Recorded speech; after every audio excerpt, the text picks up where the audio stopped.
antes de empezar la conferencia. Y yo les decía que para mí esta conferencia es pues uno de los retos más grandes de mi carrera. Y mi familia se fue de vacaciones. Lindy está operando de manera remota. Qué bueno que así es, porque me traje cajas y cajas y cajas de libros, de catálogos. Pareciera como que estuviéramos invadidos aquí. Y pues es nada menos que los artistas de México a quienes tengo de huéspedes, ¿no? A través de sus catálogos, de sus libros, de sus publicaciones, de sus escritos. Les decía yo también que esta gran exposición de 30 siglos de esplendor concluye con Rufino Tamayo. Y ahí se queda. Y han pasado muchas cosas después de Rufino Tamayo. O sea, estamos hablando por lo menos de 50 años del siglo XX.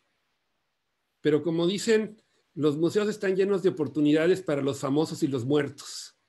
Y es muy difícil que los artistas sean reconocidos, que su trabajo sea valorado y apreciado. Y creo yo que es nuestro deber el poder continuar con la obra de José Vasconcelos. ¿Qué es lo que hizo José Vasconcelos? Bueno, José Vasconcelos, cuando era secretario de Educación Pública, le abrió los muros del país a artistas que entonces eran jóvenes y desconocidos. Ahora todos sabemos quién es Diego Rivera y Siqueiros y Orozco y todos ellos, pero en ese momento eran personas que no tenían ni 30 años. Orozco había sido caricaturista en periódicos, bastante crítico al gobierno. Siqueiros era pues, un soldado de la revolución, estudiante de arte. Diego, pues era el que tenía una carrera más impresionante, había estado en Europa, pero ciertamente ninguno era ya famoso. Y el poder arriesgarse, porque el dar los muros, el abrir, pues estaba jugando también él, su prestigio y su carrera. Y entonces es una pena que haya fracasado. O sea, Vasconcelos trató de ser presidente de México y desgraciadamente pues fue derrotado. Quizá un destino distinto al país hubiera ocurrido si Vasconcelos hubiera triunfado, pero en esa misma intención he querido preparar esta conferencia. Entonces, bueno, les pido a todos que saquen un papel y una pluma y que me critiquen, porque de lo que se trata aquí no es de buscar el elogio, sino la perfección. Y de lo que se trata es de si hay algún artista que no menciono, bueno, pues anótenlo, díganme. Si, en fin, hay algún error, cualquier cosa. O sea, yo creo en la participación y creo que esta tarea de crear conciencia de todos nuestros artistas importantes, no solamente aquellos que ya están plenamente reconocidos, pues es parte importante de la labor.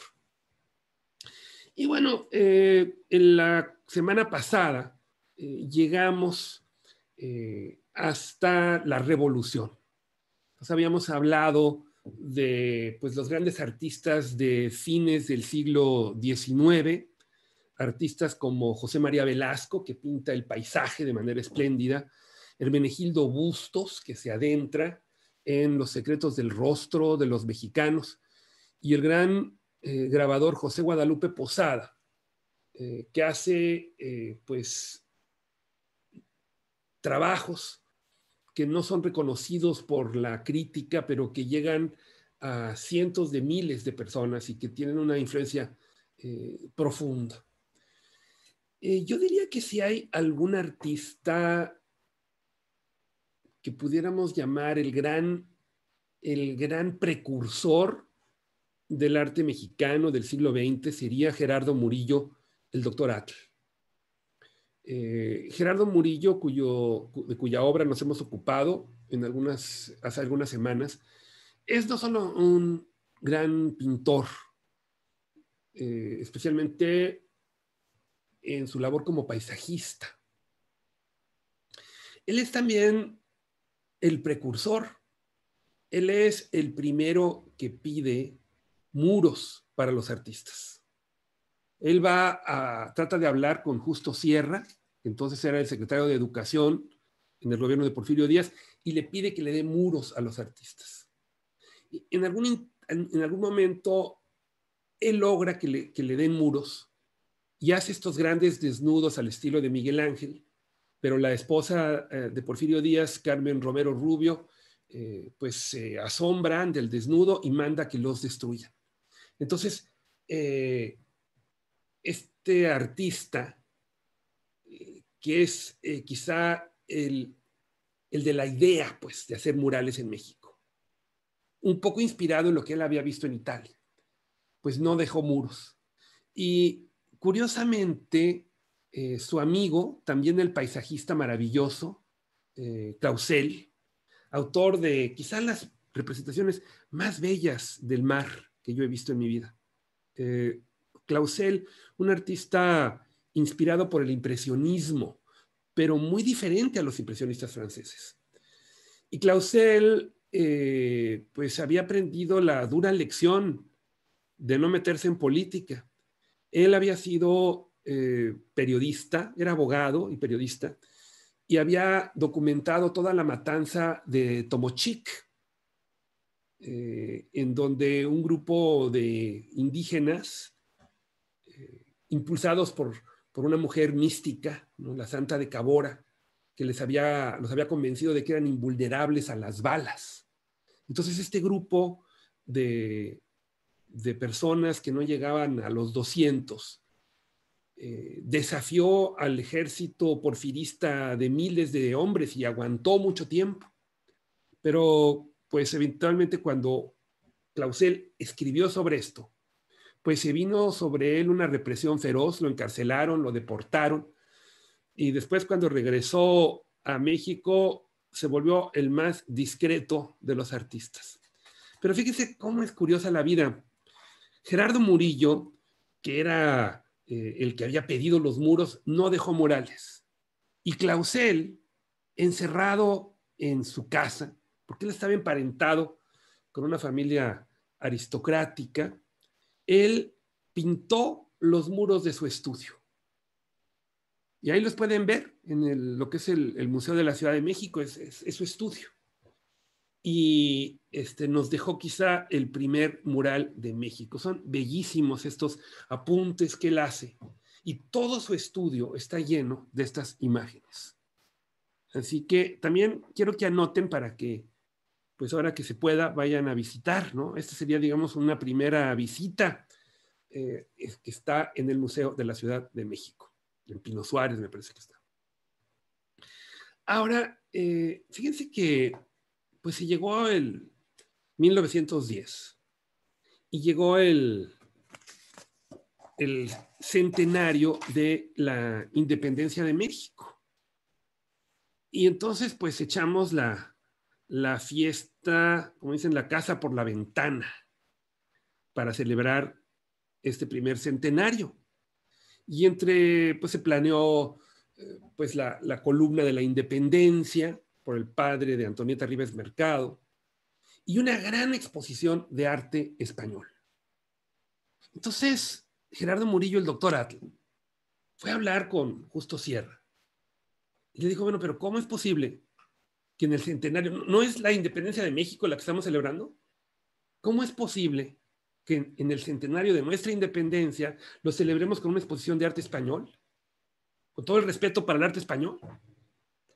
Y insistió tanto que logró, ahí lo ven al doctor Atl, a Gerardo Murillo, en el centro, logró esta primera gran exposición que transformaría a estos artistas. Es notable el impacto que tendría, si ustedes leen los diarios de José Clemente Orozco, en cuando habla de tener una conciencia de que nosotros somos artistas también. Nosotros no somos el espejo de los europeos. No somos los seguidores de los ingleses o los americanos. Nosotros tenemos una identidad propia. Nosotros somos un pueblo propio. Entonces, esta exposición mexicana, pues tendría un impacto enorme. Ahora, la tercera contribución de Gerardo Murillo es la politización. Él convence a estos muchachos de que los métodos que se estaban enseñando en San Carlos eran anticuados. También se lucha por separar a la escuela de arte de la de arquitectura, porque pues la parte de arquitectura pues se llevaba la mayor parte del presupuesto y los artistas estaban ahí de segundos. Entonces, con esta idea se convoca a una huelga en San Carlos que dura 2 años y que termina de politizar a los artistas, termina de sacarlos del siglo XIX, donde el artista pues era la persona que vivía del beneplácito de los ricos, ¿no? Imitando a los europeos. Ahora el artista cobra conciencia primero de su identidad como artista. Segundo, de la necesidad de movilizarse, de pedir.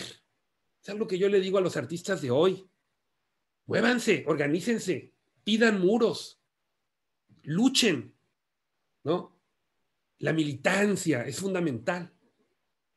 Y tercero, busquen hacer murales.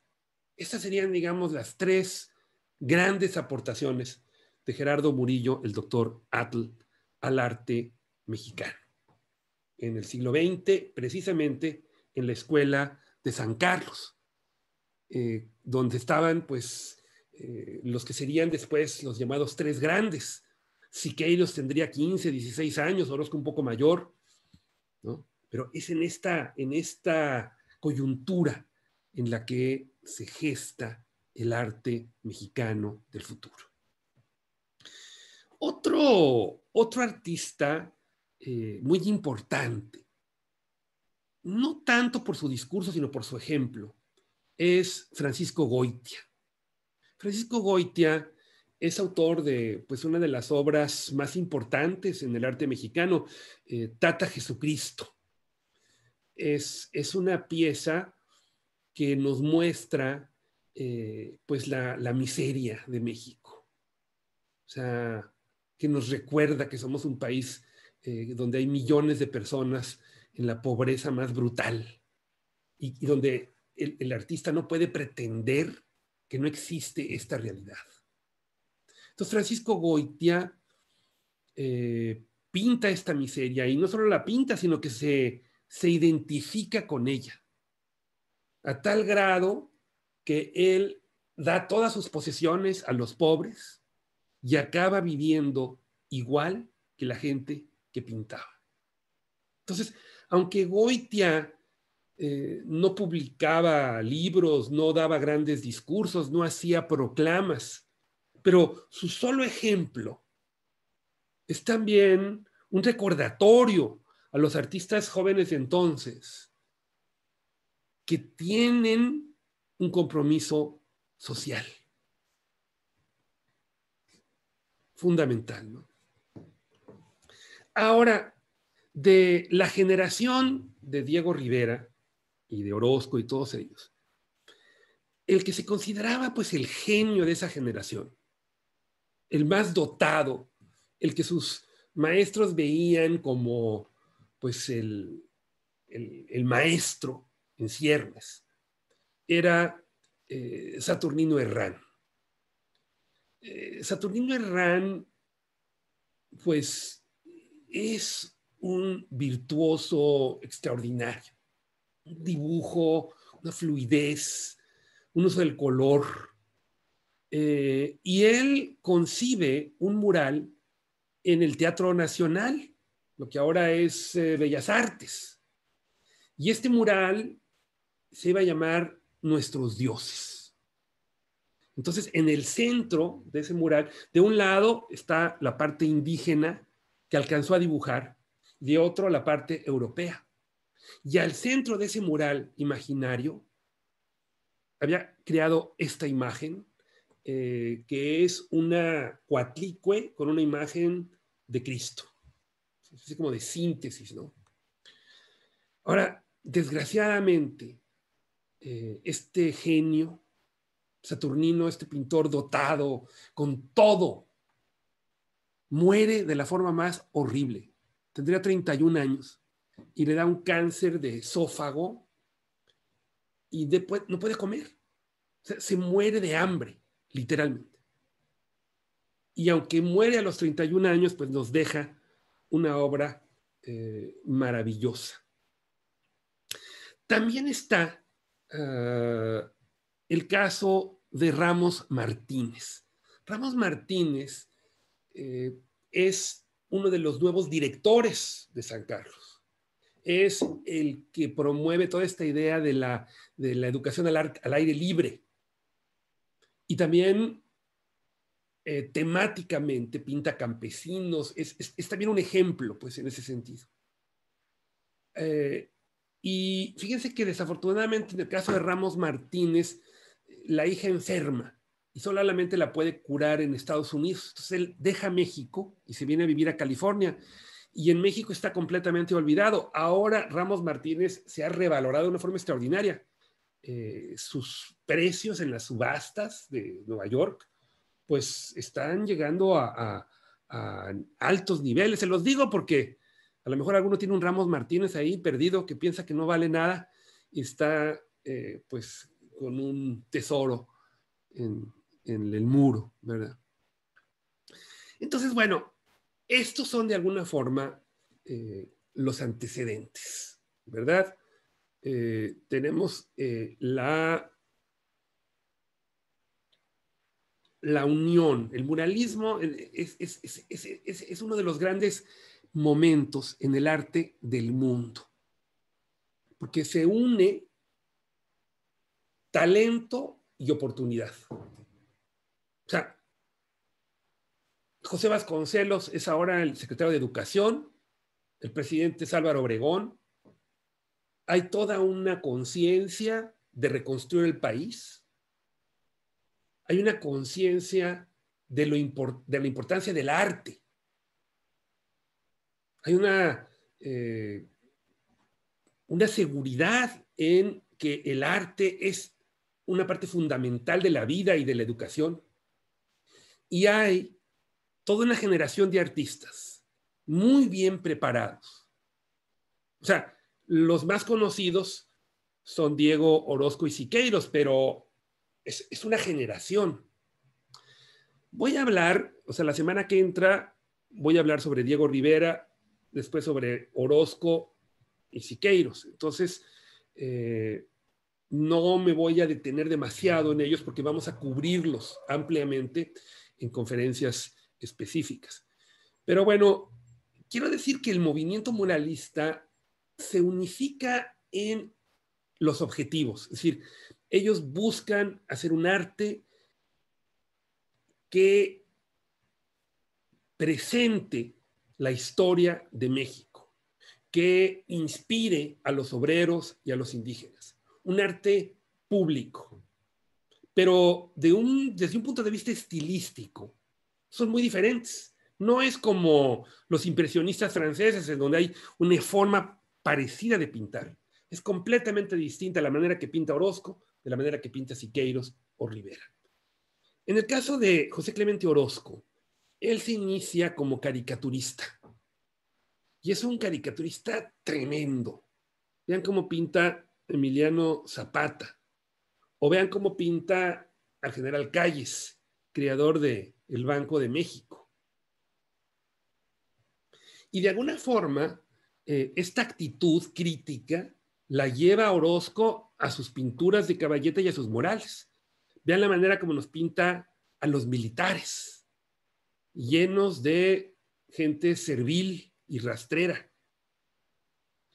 También Orozco es el primero que vislumbra la opresión de los trabajadores por sus propios líderes. Esto es algo que pues ningún otro artista hacía. Se criticaba el imperialismo, se criticaba la opresión de los terratenientes, pero esta tiranía que se gesta hacia el interior de las organizaciones, ¿no? Es algo que solo Orozco pinta.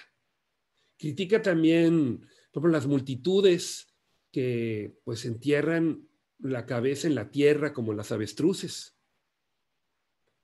Y propone, o sea, la propuesta de Orozco no es dogmática, no es la ideología, no es esta idea de que, bueno, cuando seamos todos socialistas se van a acabar todos los problemas. Lo que presenta Orozco como posible solución es el hombre creador, el hombre pentafásico. Este mural lo pinta en el Paraninfo de la Universidad de Guadalajara y es un individuo con 5 rostros, como indicando o sugiriendo la posibilidad de ver un problema desde muchas distintas posibilidades y ángulos. Y desde luego, bueno, su obra más famosa, El hombre en llamas en el Hospicio Cabañas, allá en Guadalajara. Siqueiros fue pues, soldado en la Revolución Mexicana, también voluntario en la Guerra Civil Española. El más radical de todos ellos estuvo encarcelado muchas veces por sus ideas políticas.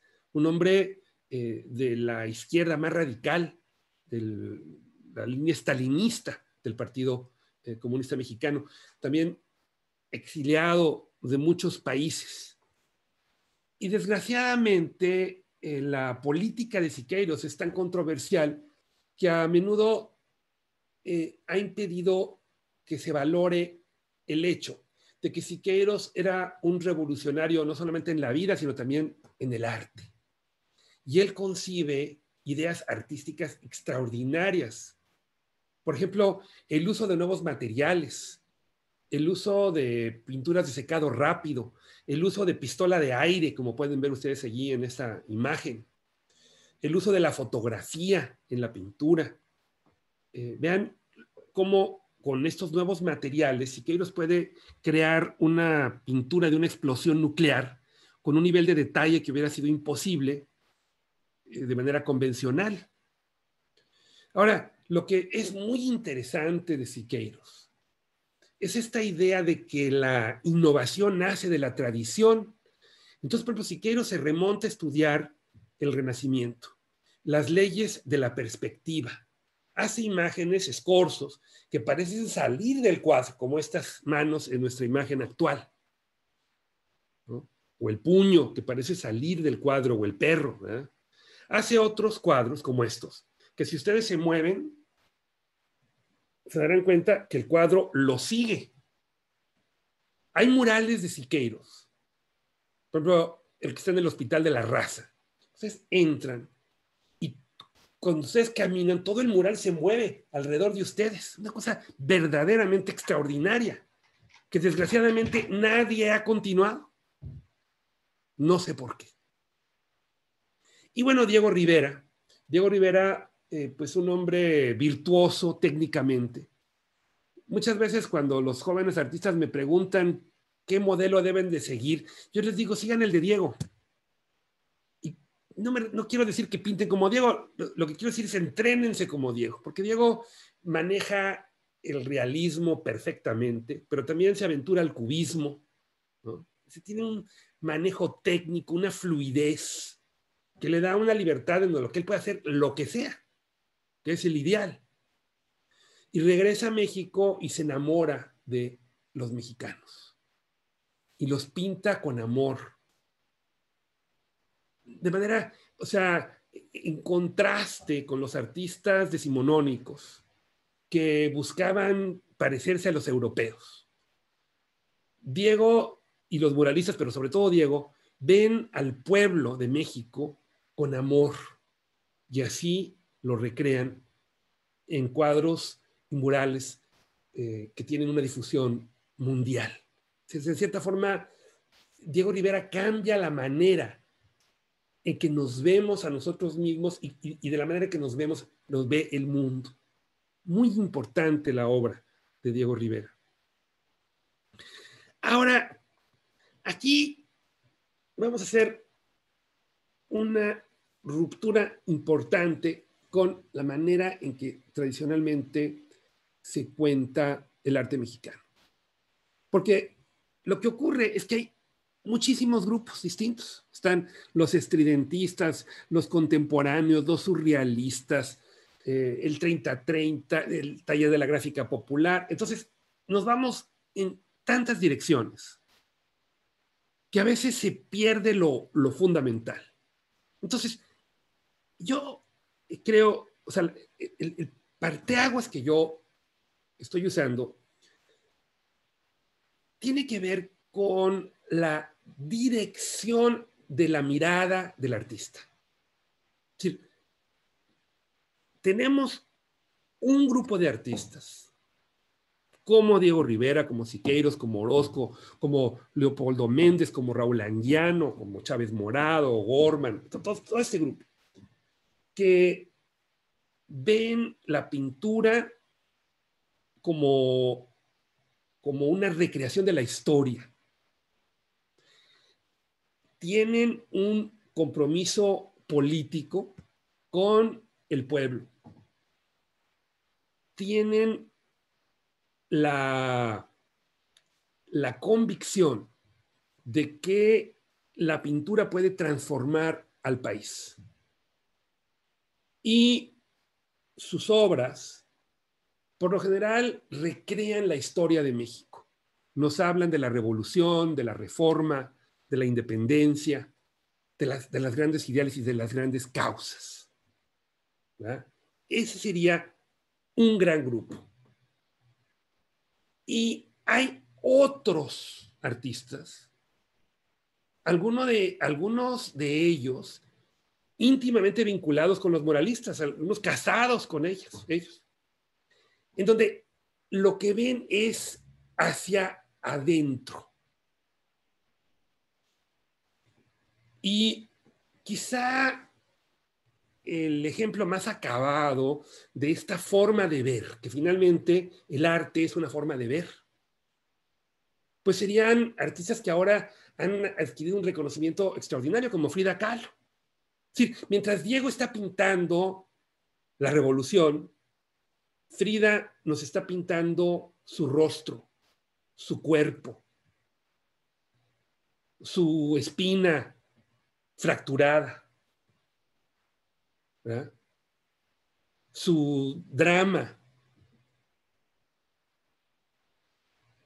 vital, existencial. Ahora, María Izquierdo, normalmente, bueno, pues está muy diferente de Frida, pero María Izquierdo también está pintando su recuerdo. Ella de adolescente se había unido a un circo. Entonces, nos pone sus recuerdos,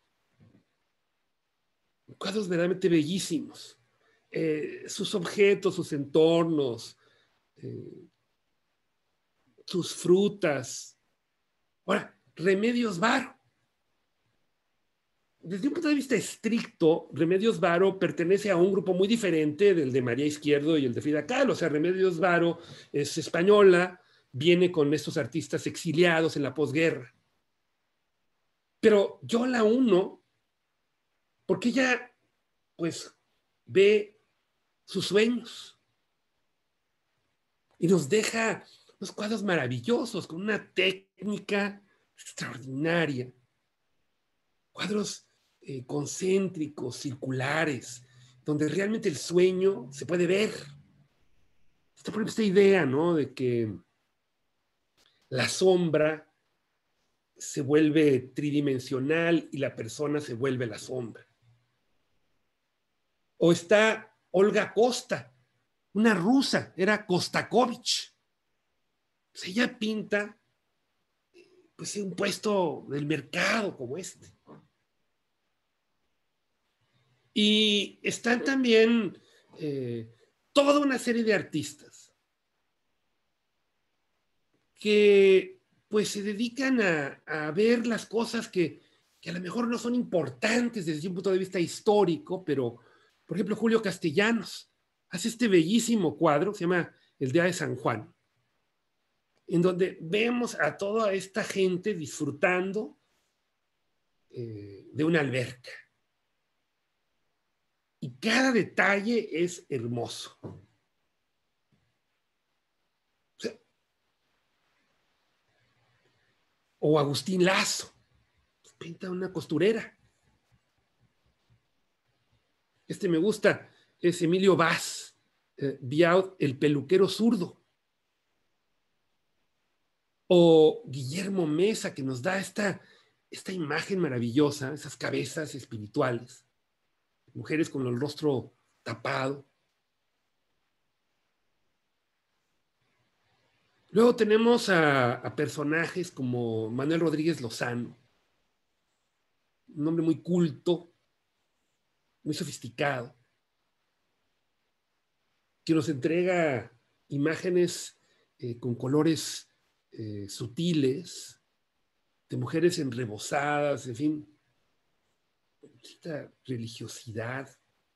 Rodríguez Lozano muy cercano a los contemporáneos, ¿no? Otros, como Antonio Ruiz el Corzo, pues se dedican al humor. Aquí literalmente nos está presentando a una cantante que se le sale un gallo, y vemos el gallo saliéndose de la soprano. Pero quizá uno de mis favoritos es el gran Chucho Reyes Ferreira. Él hace unos cuadros maravillosos en este papel de China y pinta muñecas y floreros, bailarines, gallos, en fin, es una cosa llenos de color y de vida.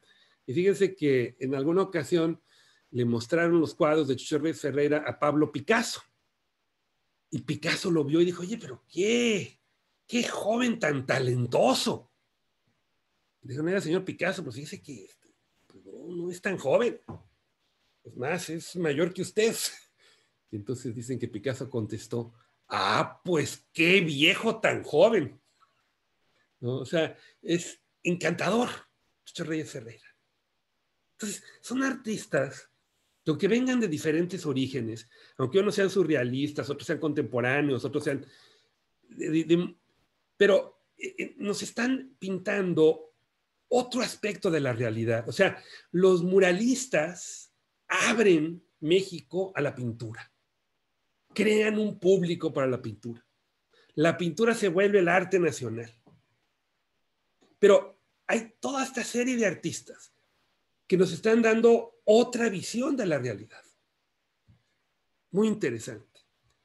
Y se continúan estas dos líneas de trabajo, porque hay toda una serie de generaciones que vienen después de los muralistas, que continúan y profundizan su trabajo. Un muralista que me encanta es Jorge González Camarena. Una plasticidad, una calidad, un uso del color. Fíjense, este mural, cuando vinieron estas muchachas rusas, las del Pussy Riot, estas muchachas que desafiaron a Putin y las metió a la cárcel el señor llegaron a México y se quedaron extasiadas viendo los murales de González Camarena. Los tatuajes.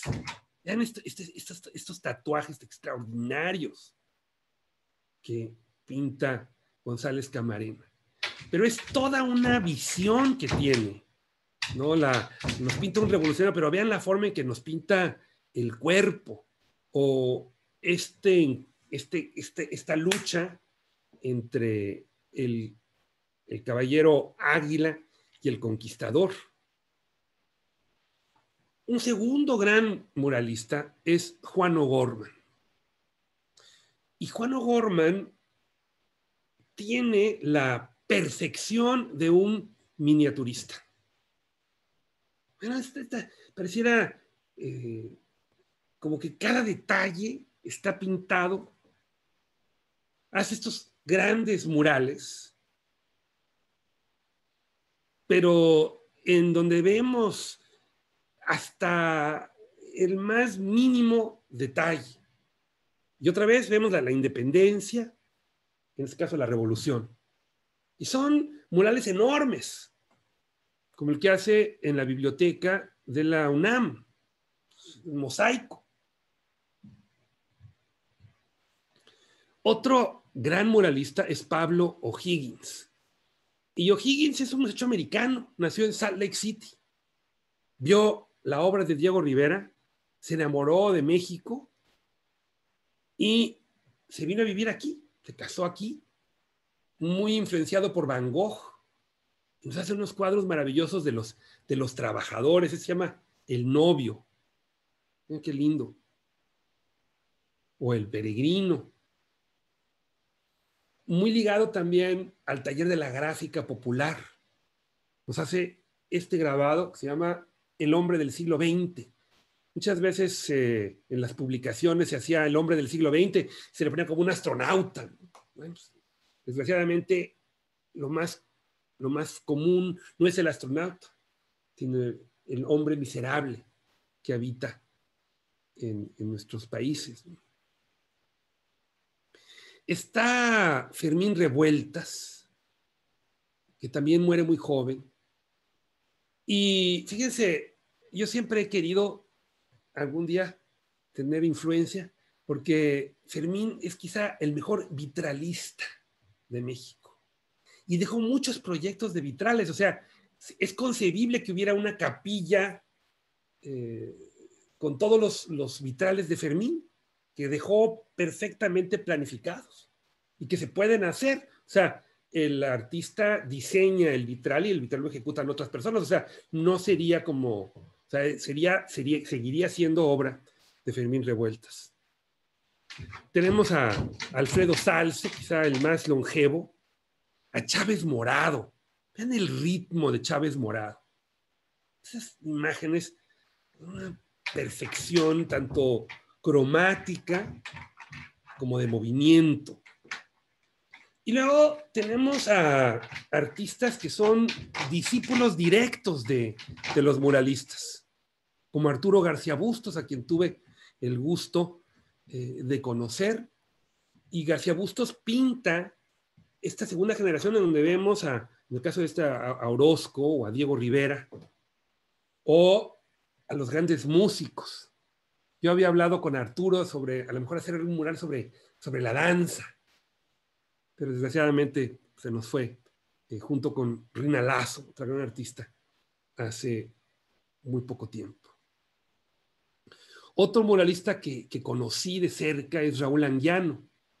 Y Raúl Anguiano encuentra en Bonampak al indio no como el héroe ancestral de los aztecas, sino como nuestro contemporáneo. Y hace esta obra, La Espina, que es, digamos, una visión contemporánea del indígena y es también el primer cuadro ecológico.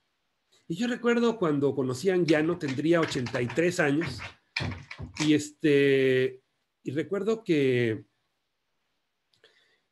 pues le pregunté sobre sus planes y uno piensa, bueno, es un hombre de 83 años, pues qué planes puede tener, ¿verdad? Y me recuerdo que me dijo Anguiano, no, yo voy a traer el muralismo de regreso. Y así fue.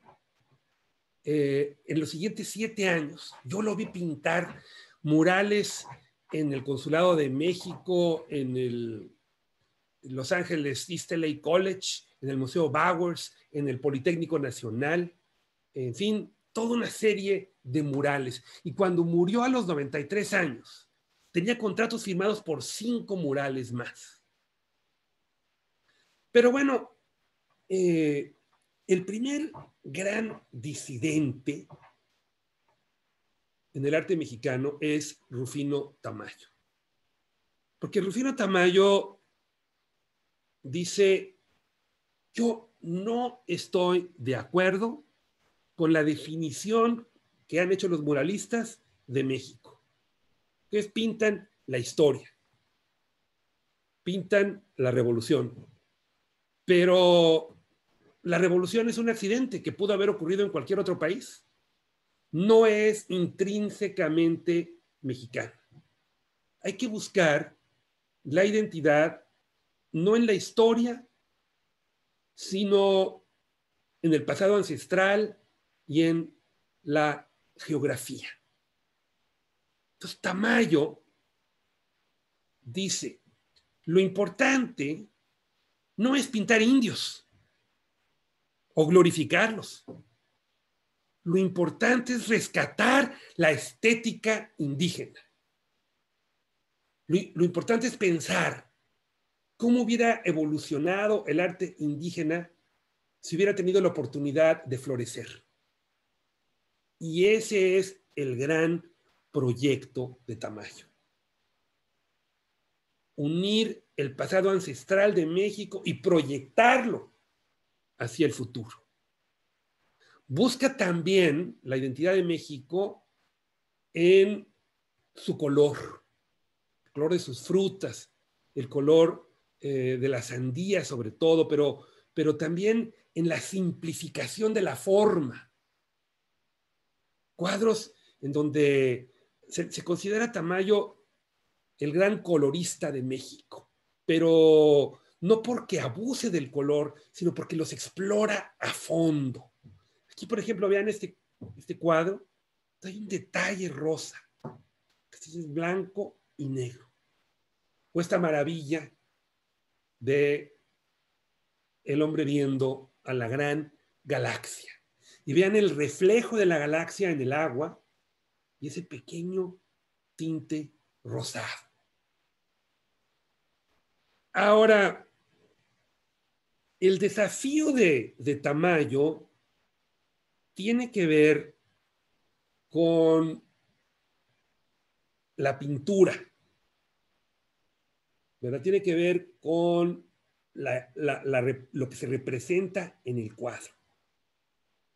Pero a fines de los 50 surgió un grupo de jóvenes que conocemos ahora como la ruptura. Hay que decir que este es un término que se acuñó mucho después, pero que ha servido como para identificar a este grupo.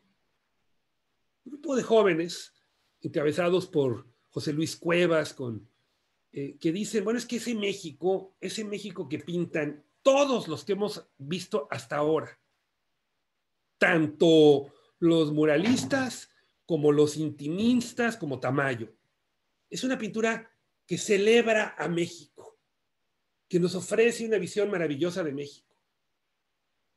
Ya bien sea en los indígenas que pinta Diego Rivera o en, digamos, los detalles íntimos que nos ofrece Olga Costa o María Izquierdo, o los frutos que pinta Tamayo. Son imágenes que hacen ver a México como un Edén, como un país lleno de belleza. Y el México en que nosotros vivimos es horrible. Es un país lleno de corrupción, de muerte, de hipocresía. Entonces, estos artistas desafían todo el ideario de los muralistas. Cuevas es el que es verbalmente más agresivo. Hace un ensayo, una carta llamada la cortina del nopal, en donde dice que ya es tiempo de que México cruce la cortina del nopal. Y hace cuadros estrujantes. Este es uno de mis favoritos. Se llama La cabeza aguzanada. Es una cabeza en putrefacción que la están consumiendo los gusanos. Estos cuadros terribles que nos hablan de otra realidad. Se va a pues, los sanatorios, pinta a los enfermos mentales, ilustra a autores como Kafka, se dedica a pintar a los criminales, como en este caso los Borgia. Es decir, cosas horribles. Y en cierta forma, esta actitud también es recreada por Corsas y por Rafael Coronel. Las ratas, nos pinta o estos individuos miserables o locos. Ahora, quizá desde un punto de vista pictórico, quizá el más virtuoso sea Rafael Coronel, pero tiene una concepción más avanzada, es para mí Gironella. Vean qué estudio tan estupendo hace de El Greco, el Conde de Orgaz. Es una paráfrasis que me gusta más que la de Picasso. O vean esta versión que hace de Las Meninas. Entonces, porque esa es otra cosa que traen consigo la ruptura. O sea, ellos pues pertenecen a la posguerra, en donde pues ya se puede viajar a Europa, en donde el mundo no está en guerra, en donde pueden tener un mayor diálogo con artistas y pueden intercambiar opiniones con otros y pueden abrir a México al mundo, pueden trascender el nacionalismo. Y Gironella hace también muchos collages, muebles, toda clase de obras. Aunque no íntimamente ligado al primer grupo, pero tenemos el caso de Gilberto Aceves Navarro, que se convertiría cronológicamente en la misma generación, pero con postulados distintos. Y Aceves Navarro pondría mucho énfasis en la educación, más que Cuevas, Coronel y Gironella. Él sería de alguna forma uno de los grandes maestros de las generaciones siguientes. Y también hay casos de artistas extranjeros, como el inglés Brian Nissen, que se incorporan al grupo. Y en ese sentido México también es ejemplar. Muchos artistas, Olga Costa, Remedios Varo, en este caso Brian Nissen, que llegan a México y se adaptan. Brian Nissen lo conocí y tenía una anécdota muy simpática de cómo no hablaba una palabra de español, pero aprendió selectivamente a decir carajo. Varias, tres, cuatro expresiones. O sea, y sabía cuándo insertarlas. Y nadie se da cuenta que no hablaba español. Iba a los bares, y tenía sus palabras que manejaba, ¿no? Después ha hecho una serie de obra de mucha fineza, ¿no? Las mariposas de obsidiana, por ejemplo. Un artista que a mí me encanta y que yo siento que es uno de los artistas menos valorados en México es Enrique Echeverría. También parte de la ruptura. Enrique Echeverría tiene tanto una gran etapa figurativa en cuadros como estos, y luego avanza hacia la abstracción. Es una maternidad, un cometa, y después llega a cuadros completamente abstractos. Una serie bellísima llamada Flores Imaginarias. Desgraciadamente, Enrique murió muy joven, pero uno de los grandes talentos de México.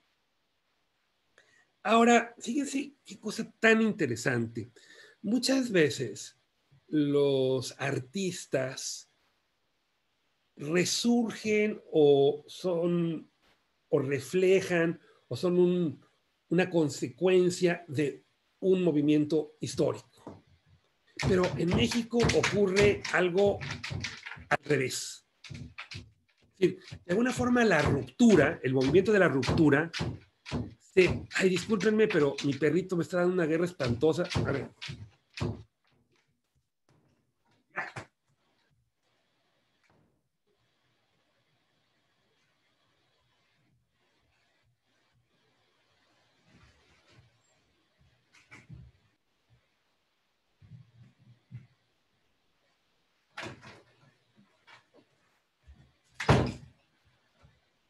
Les pido una disculpa. Es que tengo un perro que quiere venir a jugar conmigo. Un perro enorme. El Dempsey, mi querido perro. Bueno, les decía yo que por lo general los movimientos artísticos suceden a los acontecimientos históricos, ¿no? Pero en México pasa lo opuesto.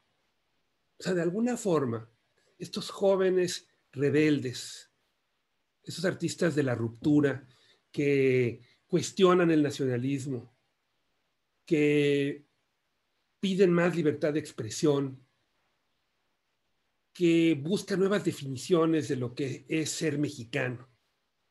De alguna forma se anticipan a las demandas de la juventud mexicana en el 68. Por primera vez, desde la Revolución, surgen movimientos espontáneos que no controla el gobierno. Los jóvenes se lanzan a las calles de México demandando más democracia, demandando más participación, demandando el cese a la represión. Entonces, además el movimiento del 68 en México es un movimiento que de alguna forma se relaciona con otros movimientos estudiantiles en el mundo. Al igual que los artistas de la ruptura que querían diálogo con otros artistas. En 1968, pues la juventud del mundo protesta. En Estados Unidos, los jóvenes se levantan para denunciar la guerra de Vietnam, para exigir los derechos civiles para los negros. En Francia hay también un gran movimiento estudiantil. En Checoslovaquia los jóvenes se levantan contra la opresión soviética. Es decir, en todo el mundo hay una insurgencia estudiantil, una gran renovación de la sociedad y la cultura. Pero trágicamente, el 68 en México es reprimido de la forma más brutal. No se puede exagerar la barbarie del ejército mexicano y sus gobernantes, que el 2 de octubre del 68 ordenaron disparar sobre una juventud inerme.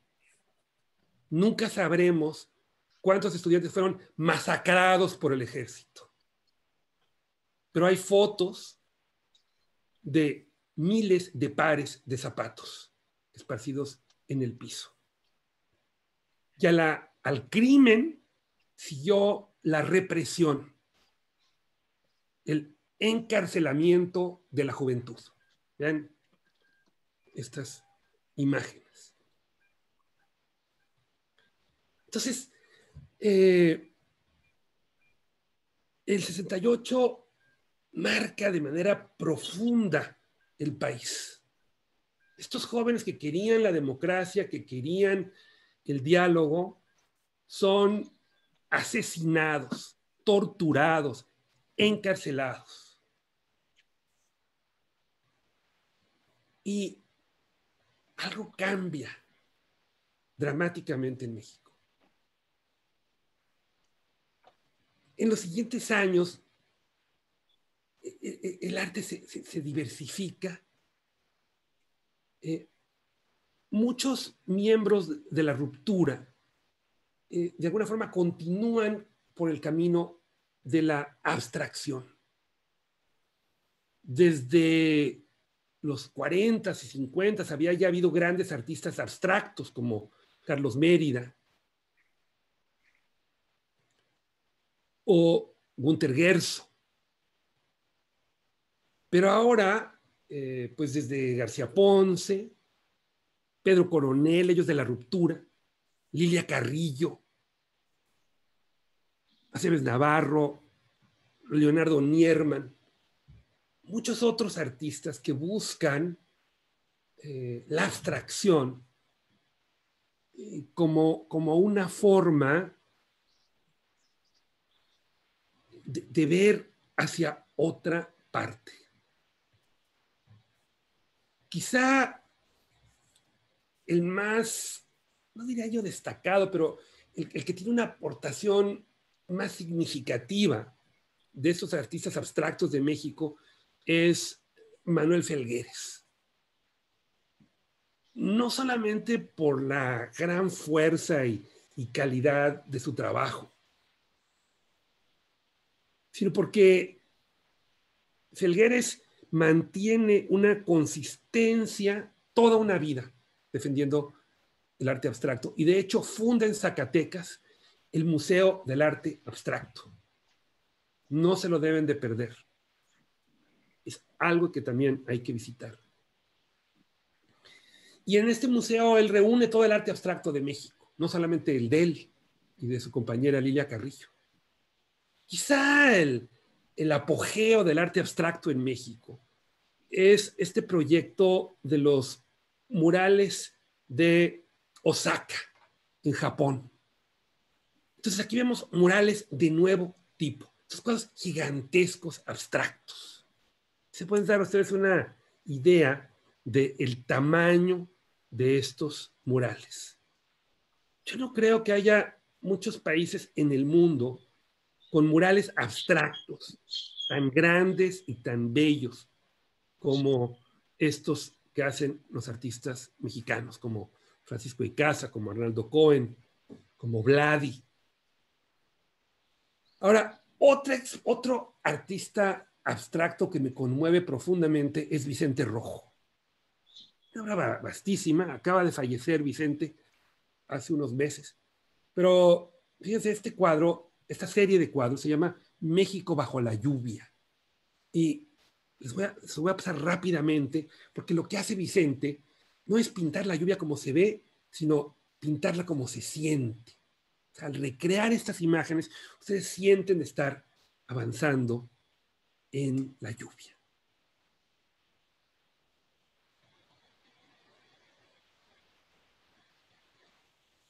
Ahora, además de lo abstracto, hay también pues toda una serie de recreaciones del paisaje. Y aquí he incluido al gran artista Luis Nishizawa. En realidad se le podría incluir en muchas categorías, porque Luis Nishizawa también fue muralista, también fue un gran maestro. Pero en el paisaje nos hace unas aportaciones extraordinarias porque incorpora toda su experiencia oriental, ¿no? Introduce un nuevo elemento en el paisaje y en el uso del color. Hay también otro tipo de paisajistas, como Héctor Cruz, que nos muestran no el paisaje lejano, como lo hacía Clausel o el doctor Atl o el mismo Velasco, sino el paisaje íntimo, el que casi se puede oler, casi podemos sentir la lluvia en esta obra de Héctor Cruz. O este paisaje que no es heroico, pero que nos capta la luz perfectamente, de Carlos Pellicer López. ¿Qué manejo tan maravilloso de la luz, la nube, el azul, la sombra? Ahora, también hay artistas neofigurativos, artistas que regresan a los temas mexicanos, pero lo hacen en una forma muy diferente a los muralistas. Es un tipo de arte que nos recuerda un poco las influencias pop o chicanas, ¿no? Artistas como Dulce María Núñez, que nos pinta sus recuerdos, sus vivencias, y nos entrega obras bellísimas como esta Sirena. O tenemos a Silvia Ordóñez, artistas que de alguna forma se conectan con este universo intimista, se conectan con el universo de María Izquierdo, de Remedios Varo, de Frida Kahlo, recrean el bodegón, o Carmen Parra, que hace toda una experimentación neobarroca de las flores, de la luz, de los colores. Ismael Vargas busca la cultura popular como inspiración. Y tenemos a artistas como Javier de la Garza, todos los hermanos Castro Leñero. Son 4 hermanos y pintan muy bien y de manera muy diferente. Aquí vemos a Miguel, a Francisco.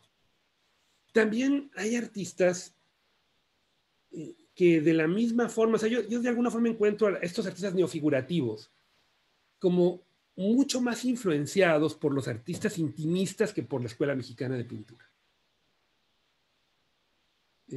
Para una persona como Alfredo Castañeda, en esta versión permanente, pues claramente inspirada en Frida, o Mónica Castillo, que se pinta una y otra vez de 1000 maneras, de adentro, de afuera, con pelo, con músculos, en fin.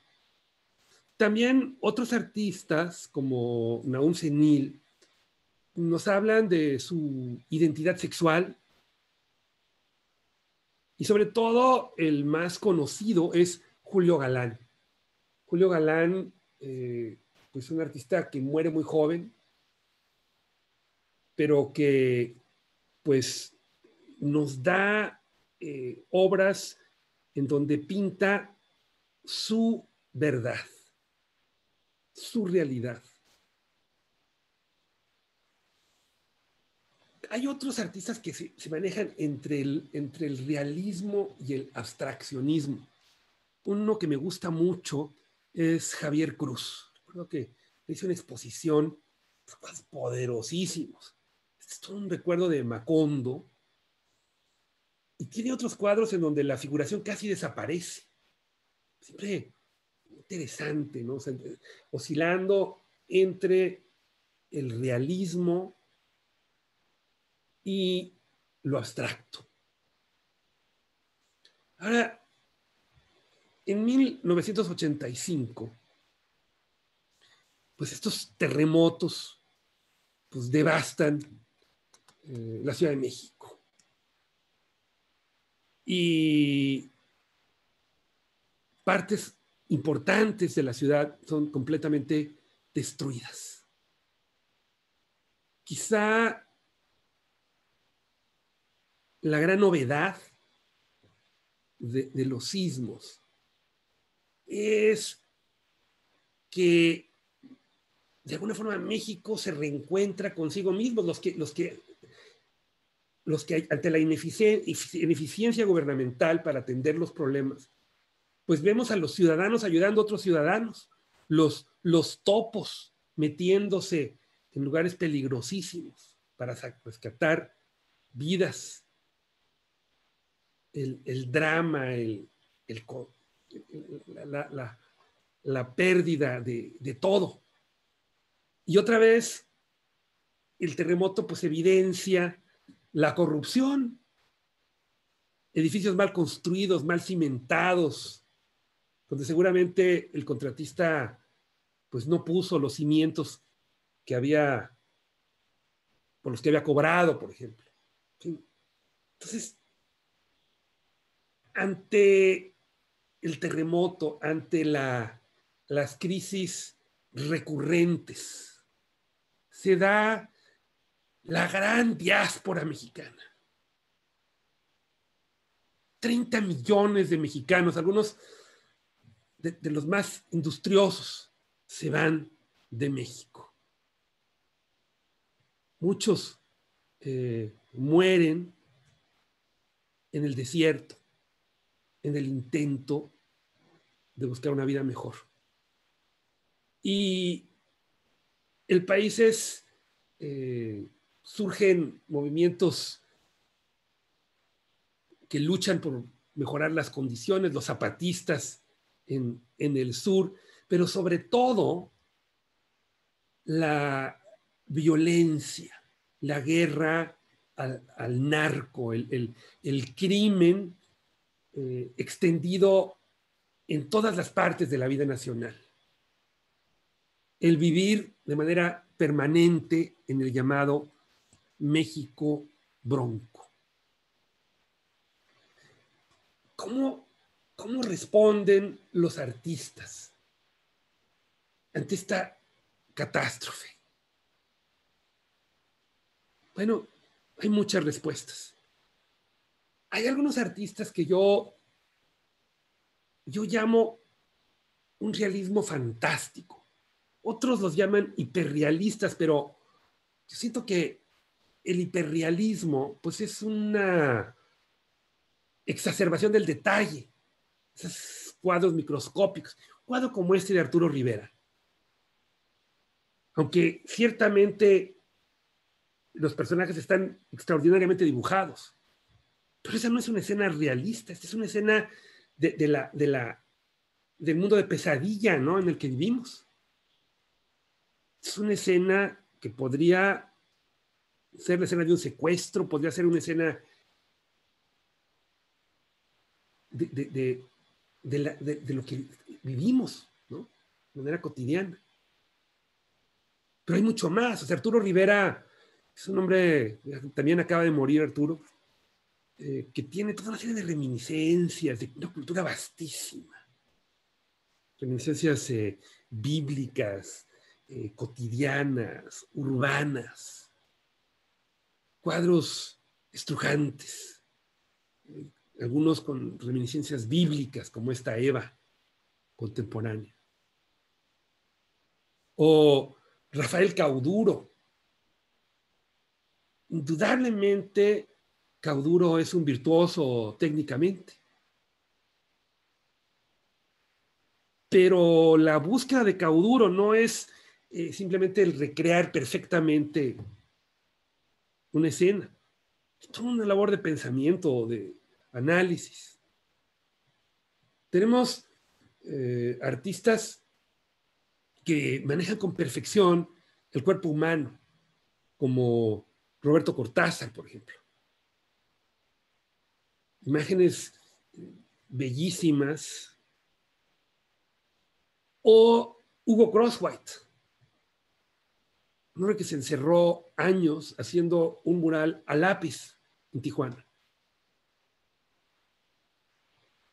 Sea uno de los mejores dibujantes del mundo. O Carla Rippey.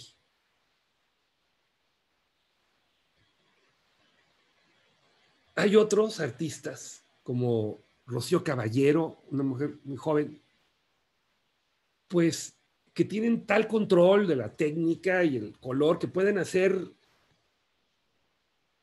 realidad cualquier idea, como qué cuadro tan interesante de Narciso, enamorado de su semejanza, ¿no?, besándose en el agua. Un hombre que es parte hombre, parte libélula. O hombres que vuelan. Y también otra consecuencia de los últimos años de crisis y de dificultad es la gran descentralización del país. Surgen de todo el movimiento original, pues se da gesta casi siempre en la Ciudad de México. Pero ahora vemos la construcción de grandes centros culturales en el norte, como en el Secute, Tijuana, por ejemplo. Todo un movimiento pictórico, de artes escénicas, de música. O en Monterrey, el movimiento del Museo Marco, uno de los museos más bellos que he visto en mi vida. De veras, entran al lobby y aquí lo ven, tiene una fuente, esta es por Legorreta el edificio, bellísimo. Y se ha generado en Monterrey un momento vibrante, tanto de galerías, promotores como Guillermo Sepúlveda, bueno, toda la época de oro de Julio Galán, muchos artistas que les he mostrado. Está la FIL en Guadalajara. Hay movimientos en Zacatecas, hay movimientos en Querétaro, hay movimientos en Yucatán. Pero quizá desde un punto de vista artístico, el movimiento más importante es el que surge en Oaxaca, un movimiento encabezado por Francisco Toledo. Quizá, bueno, iba yo a decir, el más importante de los artistas vivos, aunque Toledo pues murió también, nos dejó también hace un par de años. Toledo, al igual de Tamayo, o sea, Tamayo tiene mucho que ver con el renacimiento de Oaxaca. Tamayo, pues, protege a estos artistas, los busca, los apoya, los estimula. Y Toledo, siendo muy diferente de Tamayo, también recrea toda una estética indígena. Hace estas imágenes misteriosas, este océano de penes, estas figuras que son parte ser humano, parte animal, parte insecto. Además, obras de una perfección formal. O sea, Toledo era un hombre que se hacía una edición de 50 grabados, desechaba 25. Teresa del Conde dice que Toledo tiró aproximadamente el 70% de su obra. Es un perfeccionismo absoluto. Y también está Rodolfo Morales. Y Rodolfo Morales hace estos murales bellísimos que pudieran parecer ingenuos, pero que es toda una visión, una nueva óptica del mural. Ahora, una característica especial tanto de Toledo como de Morales es que de alguna forma se convierten ellos en algo así como patriarcas culturales, como líderes culturales.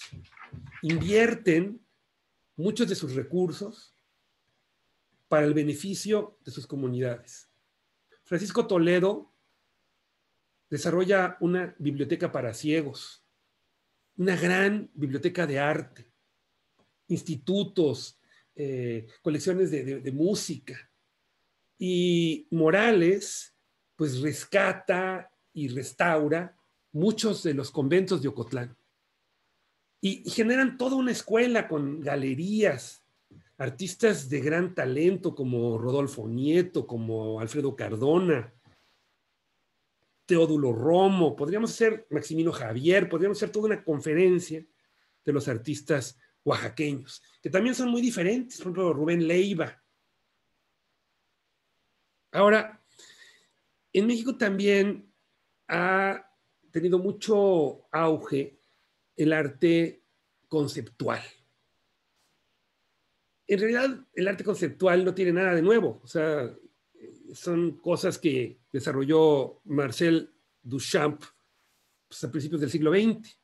Por eso es que yo estoy en contra que muchos de estos museos que promueven arte conceptual se autodenominan museos de arte contemporáneo, como si el único arte contemporáneo fuera el conceptual. Pues no, hay mucho arte figurativo que es contemporáneo. Sin embargo, bueno, dentro del arte conceptual hay cosas valiosísimas. Y hay que, en México hay mucho prejuicio, a veces en contra del arte conceptual, porque somos un país en donde se valora mucho el oficio. ¿Verdad? Entonces, muchas veces se critica al arte conceptual, se le considera pues algo más bien como una pose. Sin embargo, bueno, lo importante del arte conceptual es la idea. O sea, ideas que pueden provocar la reflexión. Por ejemplo, esta obra de Marcos Ramírez R., que construyó este gran caballo de madera y lo dejó ahí a la entrada de la frontera entre México y Estados Unidos. Sí, la obra de arte no es el caballo, es la idea, dejar un caballo allí y se genera todo un debate y se hable y contestan los periódicos americanos y los mexicanos y los artistas responden y se hace todo un diálogo. O sea, la obra de arte detona la comunicación. Ese es el objetivo. Una conversación que de otra forma a lo mejor no se tendría, ¿no? Ahora, hay algunas obras de arte conceptual que son muy bellas. Por ejemplo, esta de Damián Ortega, en donde nos hace esta como explosión de herramientas. Pero hay otras en donde a lo mejor lo importante es una idea. Por ejemplo, esta de Stefan Brueggemann, en donde dice, en una pared, una frase, donde dice, todas mis ideas son importadas, todos mis productos son exportados, todas mis explicaciones son basura. Entonces, ahí tienes en esas tres frases, todas mis ideas son importadas, todos mis productos son exportados, todas las explicaciones son basura. Pues eso le da a la gente mucho que pensar, ¿no? Hay otras que son bellísimas. Por ejemplo, esta es una imagen de Fernando Ortega, donde logró inducir el sueño profundo de un colibrí. Y lo retrata. Yo nunca había visto a un colibrí dormido. Es muy bello, ¿no?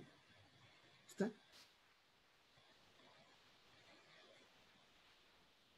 Ahora, sin duda, el artista conceptual más conocido de México es Gabriel Orozco.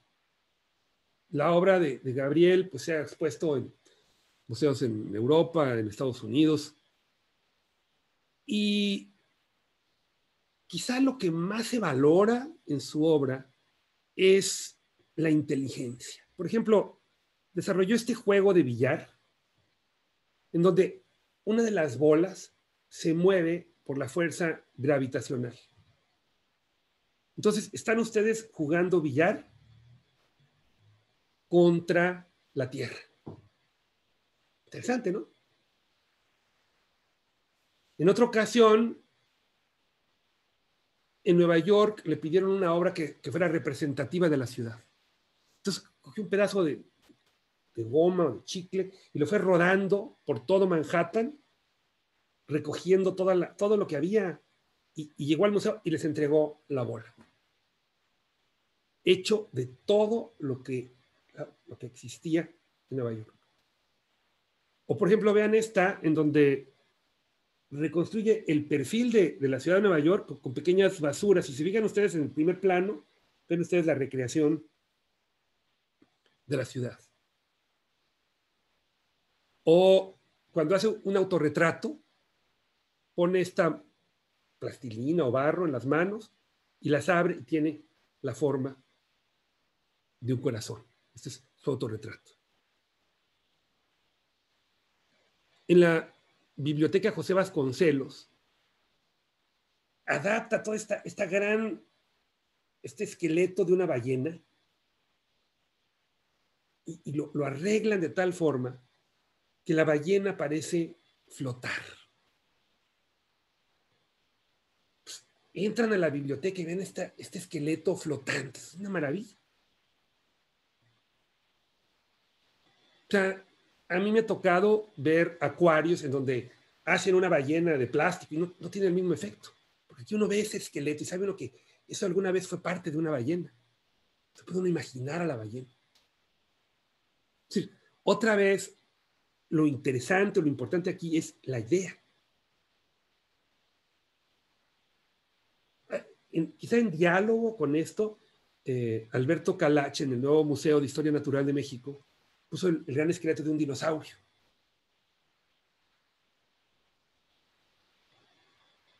Pero vean qué belleza, ¿no? O sea, tienen una sensación de realidad que no obtiene uno en Jurassic Park, ¿verdad? Y bueno, así como a principios del siglo XX, la pintura mural fue, digamos, el gran arte público de México. Ahora ese lugar lo ocupa la escultura. Entonces, bueno, quiero hablar un poco de la escultura. La escultura durante el Porfiriato, pues se usaba para pues, los grandes paseos públicos. En el Paseo de la Reforma se comisionan toda esta serie de esculturas de los héroes, en fin, ¿no?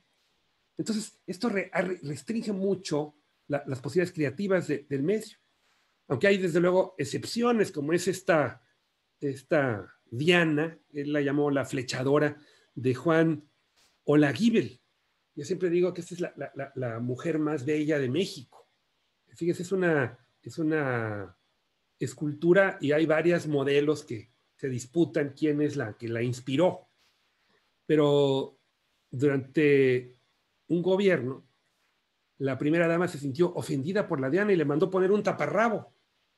Luego, gracias a Dios, se lo quitaron. Pero bueno,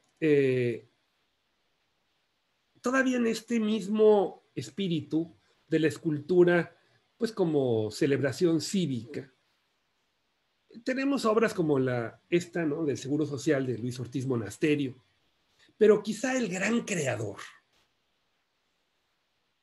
el escultor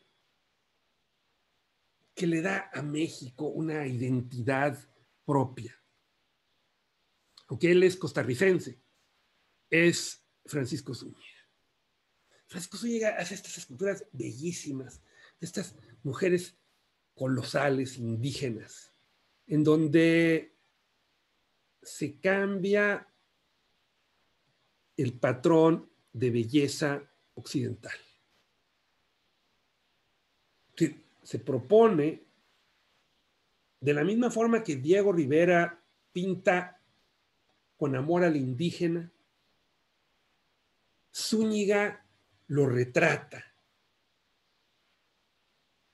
en una forma diferente. Estas mujeres monumentales, nada que ver con los patrones de belleza europeos.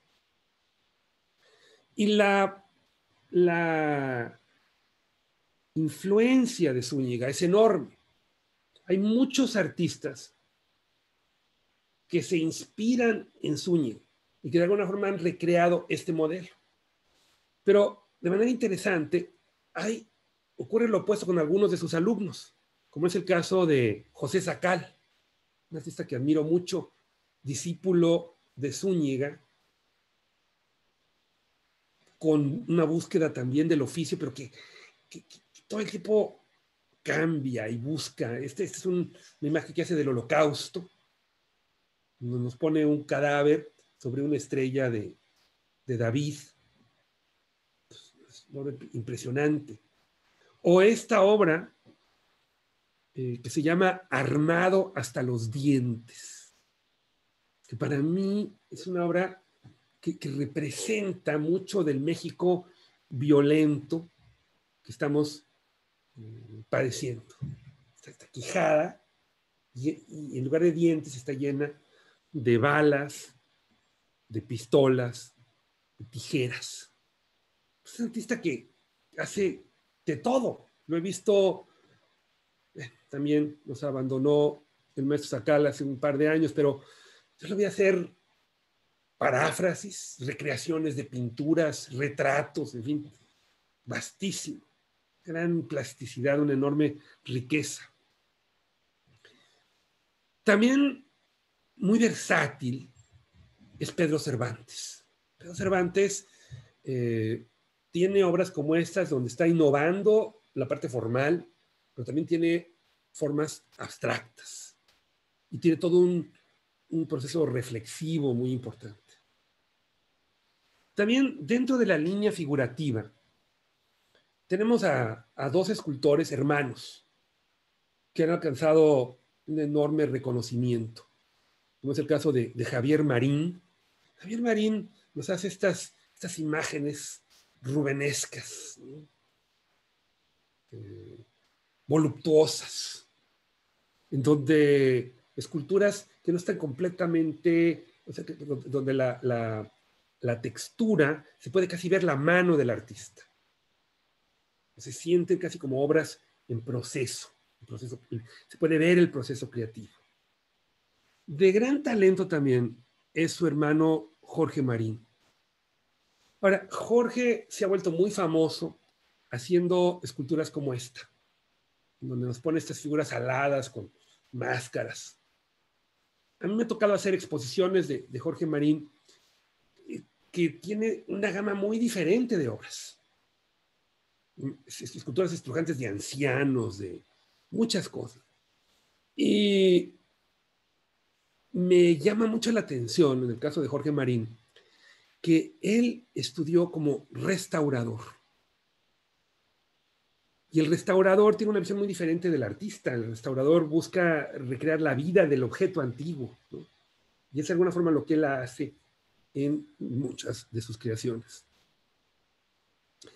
Hay también, y hemos visto a pintores de mucho talento que se han vuelto escultores, como el caso de José Luis Cuevas, que había sido pues dibujante toda su vida, pero al final de su carrera nos salió con una serie maravillosa de esculturas. Quizá la más impresionante es la giganta que está en su museo. Yo fui amigo de José Luis y ya ven que se casó con su segunda esposa infinidad de veces. Yo quería casarlos a los pies de la giganta, pero bueno, desgraciadamente no se pudo. Pero bueno, esa era mi ilusión. Otro caso de un artista convertido en escultor es el de Juan Soriano. Juan Soriano, una gran trayectoria, una pintura que va del realismo hasta casi la abstracción, pero que también encuentra al final de su carrera que es un extraordinario escultor. Ahora, una figura importantísima en el arte contemporáneo de México es Matías Geritz. Matías viene ya adulto de Alemania, lo traen a dar clases en la Universidad de Guadalajara y es un hombre que cambia todo. Es impresionante. Colabora con Luis Barragán en la creación de las torres de satélite, que pues, se vuelve una de las primeras grandes esculturas abstractas que cambian el entorno. Ciudad Satélite, de ser una comunidad anodina, se vuelve un lugar con una identidad específica. Y Geritz trabaja las texturas, hace esculturas de serpientes como en el Pedregal, objetos, altares. Es maestro de artistas que ahora pues quizás son los más vistos en México, como Sebastián, por ejemplo, que ha hecho esculturas abstractas en todo el país. Mi favorita es la menos abstracta, que es esta. Es un gran pez vela. Pero otra vez,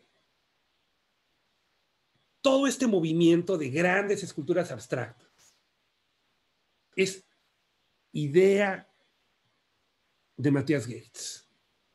No solamente hace Matías Geritz las torres de satélite, también es un pionero de las esculturas abstractas en la Olimpiada del 68, lo que se conoce como la Ruta de la Amistad. Recordarán ustedes estas esculturas que están en periférico. Él las hace.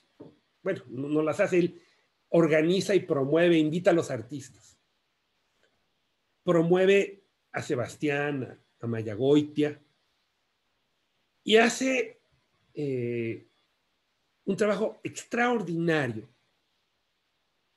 en el Centro Cultural Universitario. Invita a artistas a crear esculturas otra vez. Helen Escobedo hace esta pieza. Pero entre todos, crean el espacio escultórico. Es una obra en la que intervienen Matías Geritz, Helen Escobedo, Manuel Felgueres, Erzúa, Federico Silva y Sebastián. Para mí, el espacio escultórico es la gran obra del México contemporáneo. Es una pieza que es a un tiempo una escultura, una obra ecológica y un arte conceptual. La idea del espacio escultórico es tomar un cráter, limpiarlo perfectamente y construir una estructura de pirámides a su alrededor. O sea, estas pirámides, estos cuerpos, nos obligan a ver la piedra. Es decir, la escultura otra vez no son estas pirámides. Estas pirámides son el marco. O sea, lo que estamos viendo es la visión. El artista, o en este caso los artistas, nos están invitando a ver la obra de la naturaleza. Y es algo inolvidable. Ha pasado horas y horas en el espacio escultórico. Pueden caminar y al recorrerlo, siente uno que la piedra es líquida. Puede uno sentarse a leer y puede uno, no importa cuántas veces camine uno alrededor del espacio escultórico, siempre va a haber uno algo nuevo. Cada detalle de la roca volcánica, la lava vuelve a vivir. Y la obra se puede interpretar de múltiples formas. Puede ser una invitación a la reflexión. Hay quienes lo ven como una obra mística, como el ombligo del mundo. Se dice que la palabra México quiere decir el ombligo de la luna.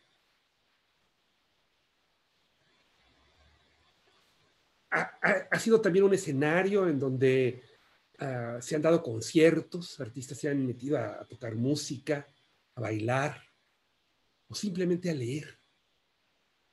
Es una obra extraordinaria. Y quiero pues terminar esta serie de pláticas con una reflexión de Octavio Paz, contenida en la introducción a la muestra Esplendores de 30 siglos. Y dice Paz que la infancia es la promesa de la forma.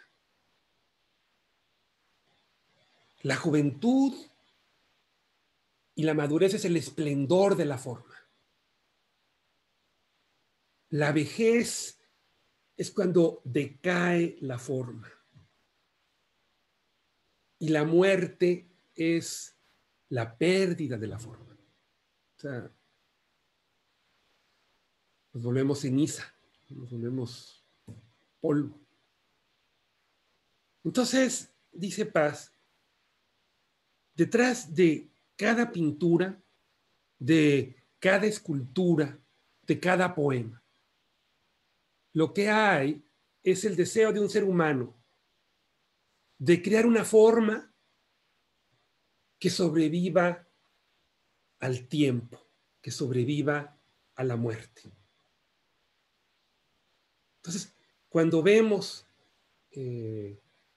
las obras de arte de un pueblo, lo que en realidad estamos viendo es el deseo de ese pueblo de vivir. Muchas gracias.